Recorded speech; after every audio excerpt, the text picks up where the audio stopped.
Notoenda kwakati kwakamenshena kwakawanda. You can go to Kana such and sisakwasi such a kumenshena. Tinoekta ikoko taekta tinorwara.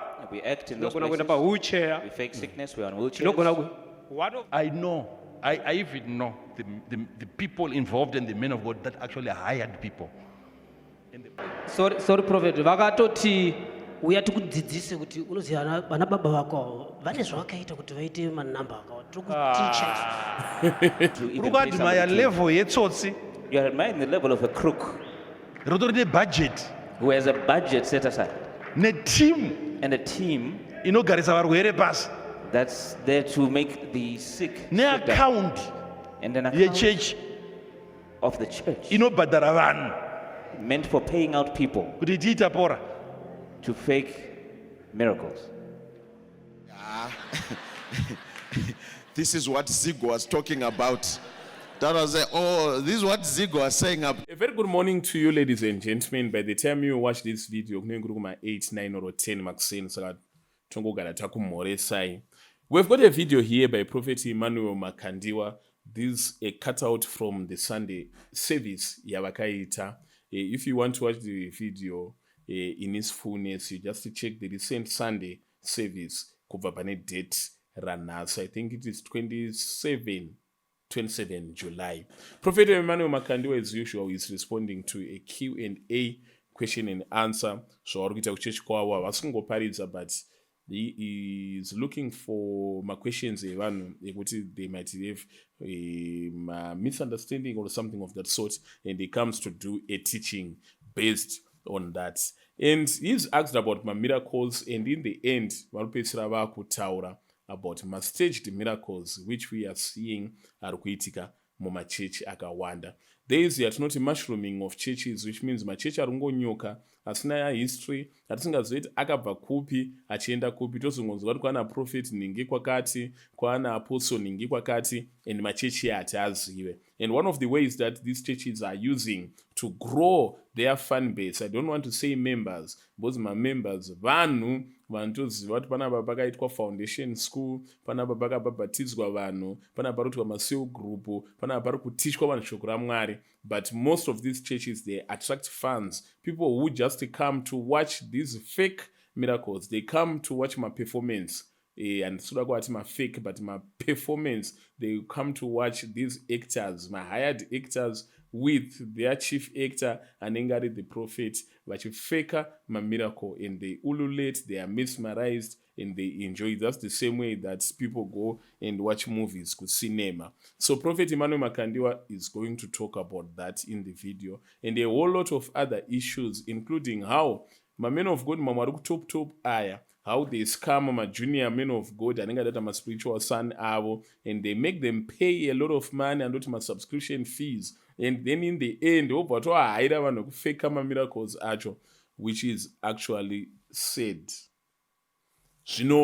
Nzwisa urombo. Prophet Makandiwa, is he will review, he has actually been a victim. Imama men of God, angari my rival kwavari, ekuti they would actually hire people so that they would come to church kwa Prophet Makandiwa and act like they are possessed, or act like they've got demons, act like they've got sickness, act like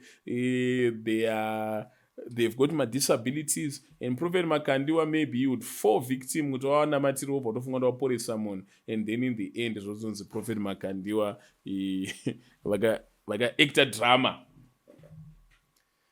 So we are going to watch video they said, and you tell me what you think about it. We are going to be reacting in it, of course. Teachings Goti Shakamira say, but in the end, and be wise as a serpent. Those not in the Bible. Harmless as a dove.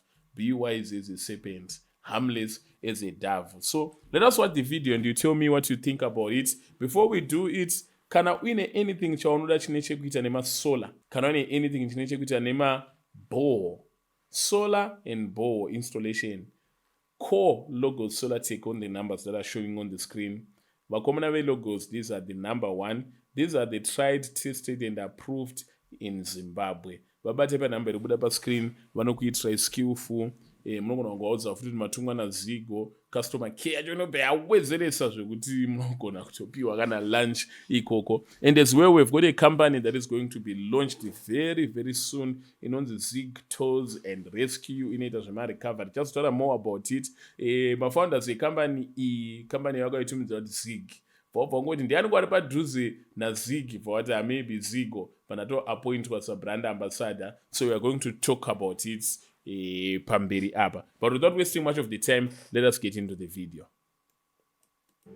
I told you of a story of a man of God who wanted to change his father because he said, I'm failing to live up to his standard. The way, so he wanted to find another one. Because this one, he said, his level, I think it's too. Which level? He said, no, he's seriously deep in the prophetic.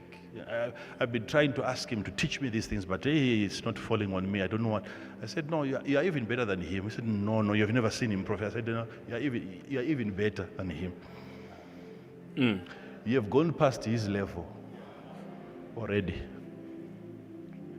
I said, but I can't do the things. I said, no, he lies.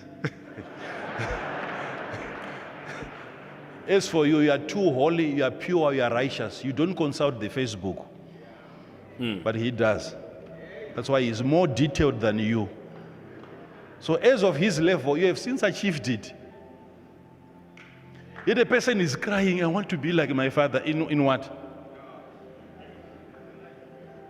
You want to be like your father in what? And my fanatics prophetic, I think they can well attest to this. Kuti kuna men of God, kuti anenge achingopa maprophets anenge they come to pass, they fulfill, they get fulfilled. Problem akanoambotaura about it kuti ndishowe men of God anoti handipotse, ndione mavideo ake. After ndamaona, I'll tell you kuti nei asingapotse. Most of them they consult on Facebook, on the internet, on YouTube, they watch trends. Vano-analyze political analytics, and then they give prophecies based on my consultation avanenge vaita. Ndozi naProphet Makandiwa. Iwewe unoenda Facebook, iwe uri kufunga men of God vanoona yet avaitese avaone. You can die, my pastors, you can die in prayer. I go to by YouTube. Kana pachiyo unona chiChristian channel utona vanhu vakareba vakusumuka pamauche vamwarudi watoenda kunonamata kuti ndoda kutosumudzawo vanhu vaka. You shouldn't go on YouTube and see certain miracles being performed and then you go and start to want to pray so that you can achieve the same.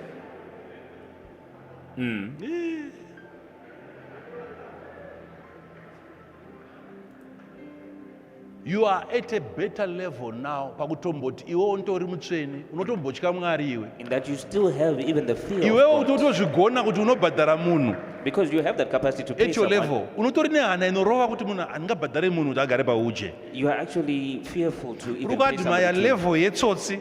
You are admiring the level of a crook Rotori nebudget who has a budget set aside neteam and a team inogarisa varwere pasi that's there to make the sick sit down. neaccount And an account yechechi of the church inobhadhara vanhu meant for paying out people kuti tiitapora.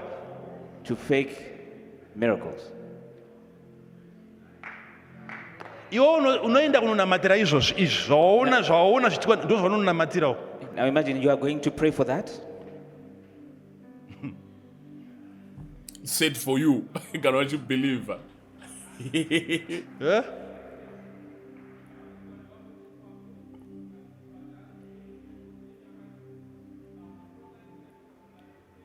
Pane munhu ari kutaurawo, mira anopiwa mic. Let's give him a mic so we can Usataure hear. mazita chete. Please don't say any names. Usataure mazita. Don't mention names. Anofana anga angatotaura zita mufacebook, but pamba sina mic. I will not mention names. There are people who came to, my wife is here, she can witness. They came to us, they said, we can make your church to grow very fast. Notoenda kwakati kwakamenshena kwakawanda. You can go to Panisika such and kwasi such a kumenshena. Tinoekta ikoko taekta tinorwara. We act in those Tinogona kuenda places. pa-wheelchair. We fake sickness. We are on wheelchairs. Tinogona one of the people is very close to my wife.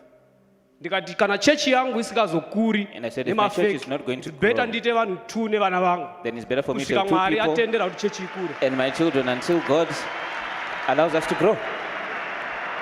Okay, ndo zvinhu zvatakangoita padocumentary reari vanhu vakati zigo is witch hunting. Maskama ariko hatisingoti maconartist, mapaid actors variko ndo vakatowanda. Vanotorwa kuEpworth voya voacta voitanga vapora. Ivo bva wabhilivha. Zvinoitika mumachechi umu zvakaoma. The things that are happening in these churches are unbelievable. I even know of a spiritual father. A spiritual father. You go to him, you submit, he lays his hands on you, and he will tell you from next Sunday you start to see miracles in your church, like you see them here. And the father is the one who will hire people to come to your church. And they will receive. You will be so amazed because you are not the one paying them. Your spiritual father, so that you believe he's anointed. He has given you the grace. From that day, you are paying your tithe. He's your spiritual father forever. The day that he laid his hands on me, miracles were happening. People were jumping from wheelchairs. No.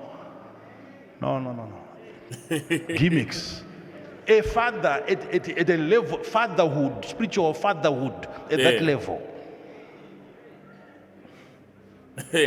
And once you see that, you also go out and you start recruiting other sons to such a father, right? And he becomes big with many sons. And those are the things that you see, and you abandon your family, you leave your wife, she's sleeping alone, and you're in the mountain praying, seeking for such power. Manyasonzwire zvitaura naProfeti Makandiwa apa. Manyasonzwisa here zvitaura naProfeti Makandiwa apa.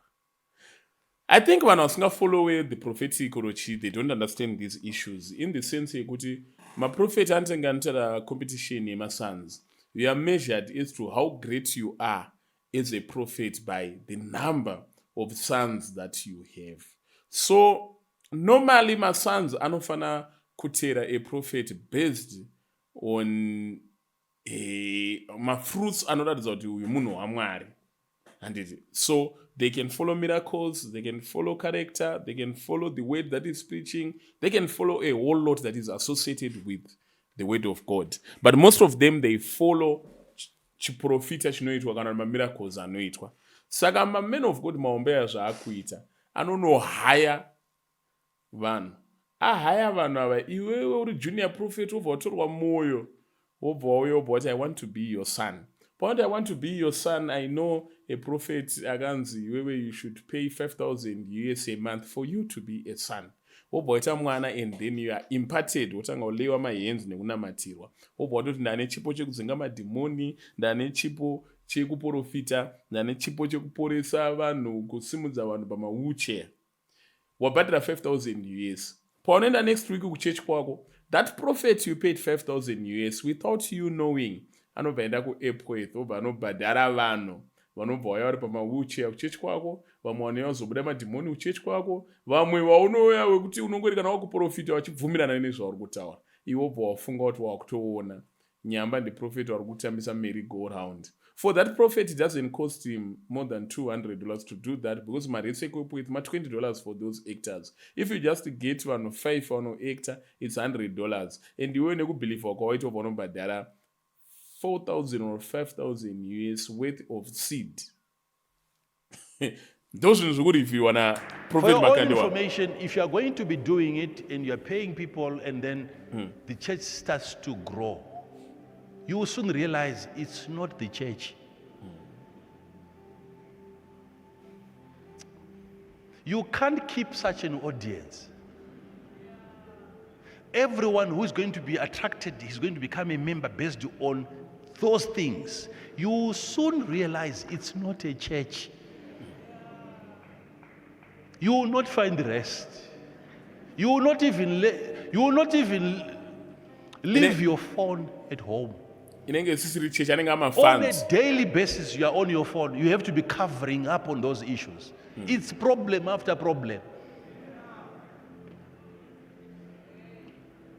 Ay, ay, ay, ay, ay, ay, ay, ay, ay, ay. it's not a church You can't.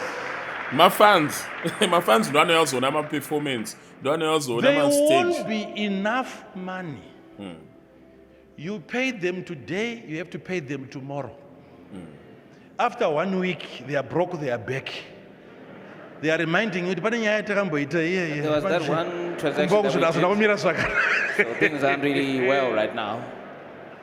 wakuextortwa extortion And I want to watch kids out. God will curse you. And you can't fight them. Power. Fake like that. Because they'll say that if you can even fake like you do,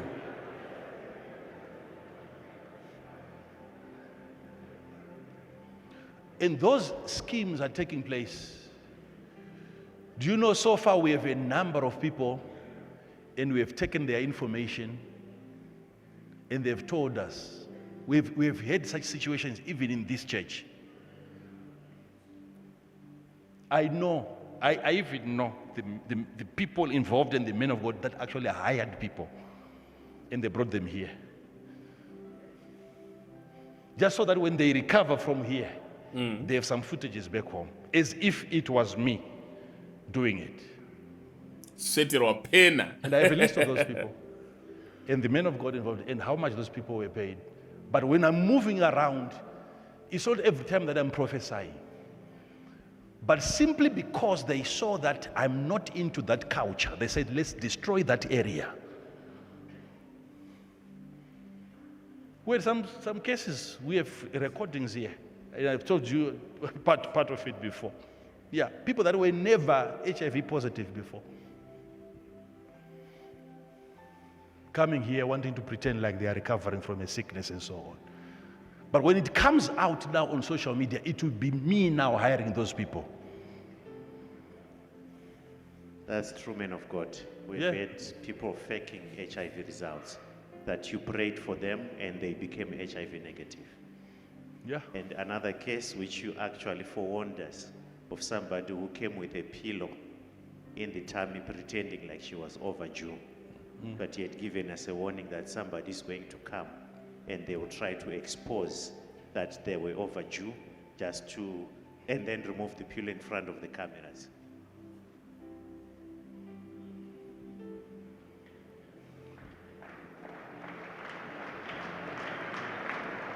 That is why now, we end up a section here, and if you go to our healing bay, you ask all of them, they are stressed right now. You can't just go there and you sit over there. Those guys are interrogated like they are criminals before they sit even. go and ask them. To that record, We actually want show that us record. proof. haisiri nyaya yangoti tongotisa atite misikanzi atidai no unotengerwa. It's no longer a question Where where we is it, say Baba? that we don't get involved in those things. They will send people and put them in that section. Tiri kuwabata every day. We're catching them every day. Tikawaburitsa patuya mutaure pana totonzi handima wabhadhara kuti vataure. And if we bring them out and Imwe say, nyaya come and futiyo. confess, it will be as though we are paying them to make that confession. sorry prophet vakatoti uya tikudzidzise kuti unoziva vana baba vako vane zvavakaita kuti vaite manamba ako